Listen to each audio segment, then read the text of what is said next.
Assalamualaikum warahmatullahi wabarakatuh. Kembali bersama saya di channel Bunian, di channel yang dituntun oleh orang Bunian dan orang nyata. Saya pengen menyambung video saya yang terputus, yang saya upload tadi malam, ya, karena ada bagian yang terputus. Jadi saya harus mengulangi video tersebut supaya apa yang pengen saya sampaikan di video sebelumnya itu tersampaikan ke publik. Nah, terputusnya ketika saya ketemu dengan Bang Azirwan, ya, ketemu dengan Bang Azirwan. Saya ulangi lagi, ya. Ketika saya menelpon Basarudin Idris, bertanya di mana posisi beliau, dan beliau duduk di Kopi Sekanak di Tanjung Ugat. Akhirnya saya menjambangi beliau, ya. Sana kira-kira ada sekitar 30 menit kita ngopi di situ. Kita berganjak dari Kopi Sekanak ke kedai kopi di Batu Lapan Atas, tepatnya di sekitaran kampus Stay A. Nah, yang di seberangnya, ya, deretan di kampus Stay A itu kan ada seberangnya yang agak ke arah Polres. Di situ ada tempat cucian mobil. Nah, di depan itulah kita duduk bersama Bang Azirwan. Nah, setelah saya sampai di situ, saya, Om dan teman saya, ada satu lagi yang sudah ada di situ tuh, orang BPPD. Terus tidak lama kemudian muncullah Bang Azirwan di situ. Nah, disitulah saya ketahui bahwa yang saya katakan tadi, saya tidak berasumsi, tidak asal bunyi saja, asal cerita saja, tetapi saya punya sumber cerita itu. Nah, awalnya kita itu ingin membahas tentang pelantikan. Itu sudah saya ceritakan pada video sebelumnya. Awalnya kita ingin berbicara pelantikan. Nah, tapi Bang Azir, pembuka cerita, Bang Azirwan bercerita di situ, ya, dengan saya dan kawan-kawan. Beliau mengatakan bahwa aku nih, begitu ya bahasa Bang Azirwan itu begitu ya. Aku nih bukan tak mau menyusun pelantikan ini. Nanti loh, aku nak selesaikan dulu perseteruan antara Ansar dan Rudi terkait dengan masalah Sekda. Begitu bahasa beliau. Karena ada rencana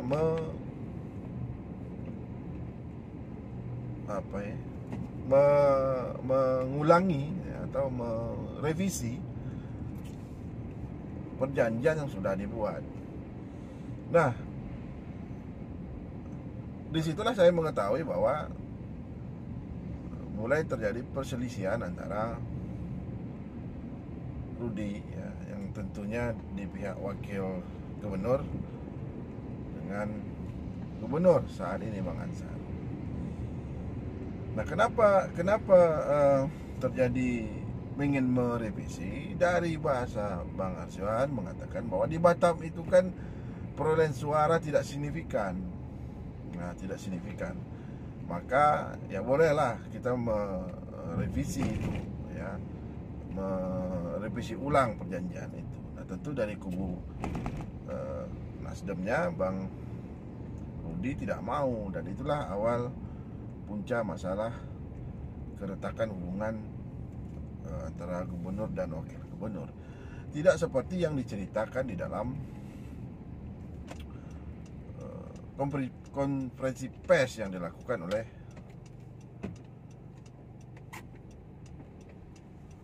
Bang Ansar dan partai pendukung di situ. Nah,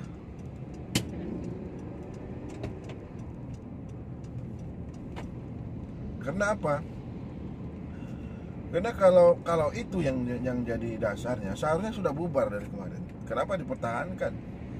toh kan belum ketika partai saling dukung mendukung kan belum selesai, belum final. Artinya kalau memang Nasdem itu tidak mendukung di Bintan, harusnya mereka mencari koalisi lain, tidak perlu bergabung. Tetapi kenapa dibiarkan ketika itu? Karena apa? Karena Bang Ansar punya kepentingan terhadap Bu Marlin. Ya. Kalau tidak dengan Bu Marlin, Bang Ansar itu tidak akan maju. Dan itu pasti. Itu bahasa beliau. Toh kenapa didiamkan? Seharusnya bicara. Di Bintan tidak mendukung misalkan Ruby dan Apri, harusnya mundur, bubar, biar Nasdem mencari pasangan lain, begitu. Dan itu saya pikir satu alasan saja yang dibuat oleh kelompok Bang Ansar ini. Nah, terkait dengan perjanjian Sekda yang tidak menulis nama itu, ya, memang tidak ada dalam perjanjian itu menulis nama. Pasti ditulis posisinya, jabatannya. Kalau ada inisial J, itu wacana. Kalau menang, wajar-wajar saja karena sudah ada perjanjian antara Bang Ansar dengan Bu Marlin. Sudah ada perjanjian antara Bang Ansar dengan Rudi bahwa posisi beberapa SKPD dan Sekda menjadi miliknya atau haknya wakil gubernur. Tidak menyebut nama, ya, jadi tidak perlu terjebak dengan inisial J. Bisa saja hari ini disebut J, besok bisa disebut J, D, E. Itu tergantung wakil gubernur yang sudah memiliki hak, ya. Nah itu kalau benar itu, ya, kalau benar perjanjian itu jadi bongkar saja. Jadi masing-masing kan punya pegangan, ya, punya kopian, ya, arsip masing-masing, ya. Bang Rudi punya arsip, Bang Ansar punya arsip, dibongkar di depan publik.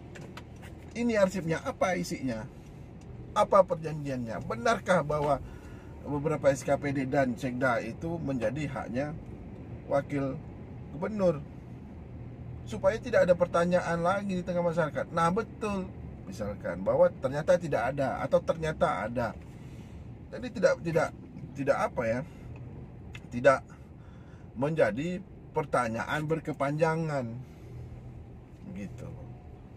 Clear, tunjukkan kalau berani. Emang buka, mana dia?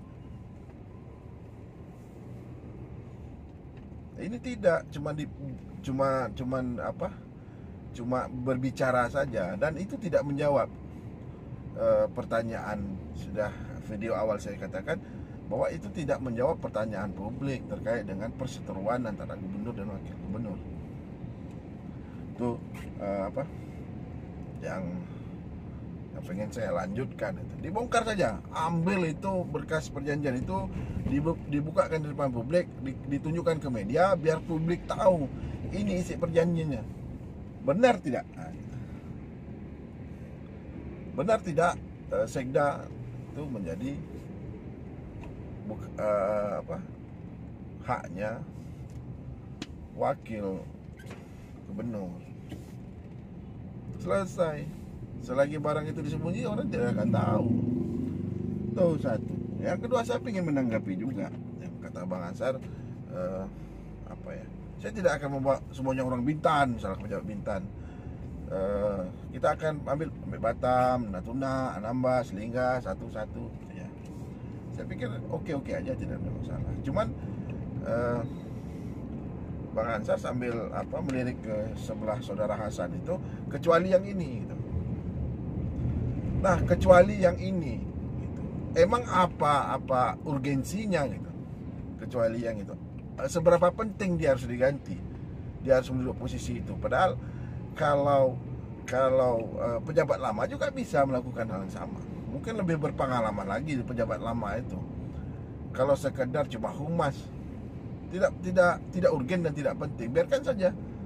Dan itu, ya, dengan melantiknya saudara Hasan CS itu, Bang Ansar sudah melanggar ucapannya sendiri. Karena saya di rumah Bang Ansar, tepatnya di meja makan beliau itu di belakang, agak ke tengah lah saya katakan begitu. Mejanya warna hitam dan panjang. Kita berbicara itu, teman saya dan 2 orang teman saya berhadapan dengan Bang Ansar. Bang Ansar mengatakan, saya ulangi lagi, sebenarnya videonya sudah saya utarakan kemarin sebelum-sebelumnya. Bang Ansar mengatakan pelantikan itu akan saya serahkan sama Zirwan. Tuh, satu. Dan pelantikan itu setelah menang 6 bulan, kita sesuai aturan. Dengan melantiknya saudara Hasan di pertengahan jalan, itu tidak sesuai dengan aturan. Abang sudah melanggar komitmen abang sendiri. Bang Ansar melanggar komitmen abang sendiri. Nah, itu depan saya 3 orang kita ketemu malam itu. Jadi kalau ada pengecualian, berarti itu ada keistimewaan. Saya pikir yang dilantik itu biasa-biasa saja, tidak ada istimewanya. Paling tidak kalau hanya untuk humas saja, bertahan saja sampai Agustus, akhir Agustus, gitu ya. Baru dilantik sesuai dengan keinginan Bang Ansar sendiri, Pak Gub sendiri. Tapi akhirnya itu dilanggar. Nah, beliau mengatakan juga tidak ada blok-blok terhadap wakil gubernur. Untuk Bang Ansar ketahui, ada satu kegiatan yang dilakukan oleh kegiatan itu kegiatan Bu Marlin di gedung aula kantor gubernur itu, dan itu dibubarkan oleh orang yang baru dilantik oleh Pak Gubernur sendiri. Namanya Hasim. Dia tidak pernah menjabat eselon 4, eselon 3, terus dilantik menjadi eselon 3 langsung gitu. Walaupun dia katanya dibenarkan ya, karena dia fungsional. Tapi menurut saya seharusnya merasai dulu jenjang jabatan itu. Jadi jangan semerta-merta dia punya pangkat tinggi ya, karena dari fungsional langsung duduk eselon 3. Dan Pak Gubernur melukai hati pegawai negeri yang ada di sana, di Pemprov itu. Dan orang itulah yang membubarkan acaranya, sebenarnya acara Bu Marlin di gedung aula gubernur itu. Nah, cobalah Pak Gubernur cek lah, dan itu menjadi pertanyaan orang, seolah-olah memang benar Ibu Wakil Gubernur ini memang betul-benar dihajar oleh Pak Gubernur. Padahal tidak demikian, barangkali staf-staf Pak Gubernur saja yang kurang paham ya, menjalani tugas, kurang beretika barangkali menjalani tugas. Masa Wakil Gubernur punya acara dibubarkan begitu saja ya? Mungkin itu saja yang pengen saya sampaikan ya. Saya sekali lagi menantang saudara Ade Angga untuk membongkar itu ya, perjanjian itu ke publik. Isinya apa sebenarnya? Apakah benar Wakil Gubernur Sekda itu menjadi hak ya, tanda kutip lah, haknya Wakil Gubernur ya, dan beberapa SKPD yang ada di dalam perjanjian itu, atau memang tidak ada sama sekali? Mungkin itu saja ya kesimpulan saya. Video klarifikasi itu tidak menjawab pertanyaan publik ya. Majunya dan sebagaimana disampaikan oleh Ade Angga, sebelum tanggal 25 sudah pernyataan maju ingin menjadi gubernur oleh inisial R itu dikarenakan ada perjanjian yang dilanggar oleh pihak sebelah begitu. Mungkin itu saja ya yang pengen saya sampaikan. Terima kasih. Mudah-mudahan kita selalu dalam lindungan Allah Subhanahu wa taala, diberi kesehatan. Saya akhiri dengan assalamualaikum warahmatullahi wabarakatuh.